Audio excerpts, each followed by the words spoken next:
الرحمن الرحیم۔ صحیح بخاری حدیث نمبر 746۔ ابو معمر نے بیان کیا کہ ہم نے خباب بن ارت رضی اللہ تعالی عنہ صحابی سے پوچھا، کیا رسول اللہ صلی اللہ علیہ وسلم ظہر اور عصر کی رکعتوں میں فاتحہ کے سوا اور کچھ قرأت کرتے تھے؟ انہوں نے فرمایا کہ ہاں۔ ہم نے عرض کی کہ آپ لوگ یہ بات کس طرح سمجھ جاتے تھے؟ فرمایا کہ آپ کی داڑھی مبارک کے ہلنے سے۔ صحیح بخاری حدیث نمبر 747۔ عبداللہ سبعی نے خبر دی، کہا کہ میں نے عبداللہ بن یزید رضی اللہ تعالی عنہ سے سنا کہ آپ خطبہ دے رہے تھے۔ آپ نے بیان کیا کہ ہم سے براء بن عازب رضی اللہ تعالی عنہ نے بیان کیا، اور وہ جھوٹے نہیں تھے، کہ جب وہ صحابہ نبی کریم صلی اللہ علیہ وسلم کے ساتھ نماز پڑھتے تو آن حضرت صلی اللہ علیہ وسلم کے رکوع سے سر اٹھانے کے بعد اس وقت تک کھڑے رہتے جب تک دیکھتے کہ آپ سجدے میں چلے گئے ہیں، اس وقت وہ بھی سجدے میں جاتے۔ صحیح بخاری حدیث نمبر 748۔ امام مالک نے زید بن اسلم سے بیان کیا، انہوں نے عطا بن یسار سے، انہوں نے عبداللہ بن عباس رضی اللہ تعالی عنہ سے، انہوں نے فرمایا کہ نبی کریم صلی اللہ علیہ وسلم کے عہد میں سورج گہن ہوا تو آپ نے گہن کی نماز پڑھی۔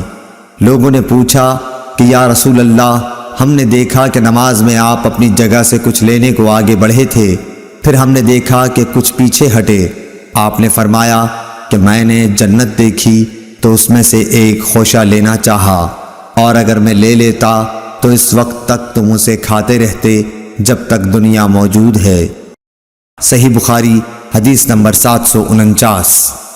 انس بن مالک رضی اللہ تعالی عنہ سے روایت ہے، آپ نے کہا کہ نبی کریم صلی اللہ علیہ وسلم نے ہم کو نماز پڑھائی، پھر منبر پر تشریف لائے اور اپنے ہاتھ سے قبلے کی طرف اشارہ کر کے فرمایا کہ ابھی جب میں نماز پڑھ رہا تھا تو جنت اور دوزخ کو اس دیوار پر دیکھا، اس کی تصویریں اس دیوار میں قبلے کی طرف نمودار ہوئیں، تو میں نے آج کی طرح خیر اور شر کبھی نہیں دیکھی۔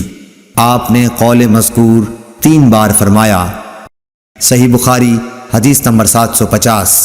سعید بن مہران ابن ابی عروبہ نے بیان کیا، انہوں نے کہا کہ ہم سے قتادہ نے بیان کیا کہ انس بن مالک رضی اللہ تعالی عنہ نے ان سے بیان کیا کہ نبی کریم صلی اللہ علیہ وسلم نے فرمایا، لوگوں کا کیا حال ہے جو نماز میں اپنی نظریں آسمان کی طرف اٹھاتے ہیں۔